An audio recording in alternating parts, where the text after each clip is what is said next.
దేవుని మాట శాస్త్రవేత్తల మాట. దేవుడు ముందుగా మనకేమి తెలియచేశాడో, శాస్త్రవేత్తలు ఏమి చెబుతున్నారో తెలుసుకుందాము. క్రీస్తు శకము 1662 సంవత్సరంలో రాబర్ట్ బాయిల్ గాలికి బరువు ఉందని చెప్పాడు. ఆ గాలికి బరువును నియమించినది ఎవరు? ఎప్పుడైనా తెలుసుకున్నామా? యోబు గ్రంథము 28వ అధ్యాయము 25వ వచనము.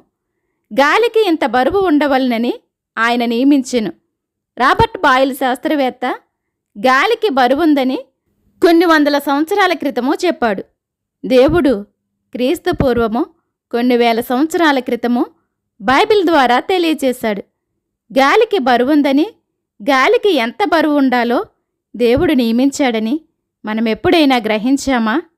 గాలికి బరువుందని కొన్ని వందల సంవత్సరాల క్రితము చెప్పిన శాస్త్రవేత్త మాటను ప్రపంచమంతా నమ్మినప్పుడు, కొన్ని వేల సంవత్సరాల క్రితమే దేవుడు చెప్పిన మాటను, ఆ దేవుణ్ణి ప్రపంచమంతా ఎందుకు నమ్మలేకపోతుంది?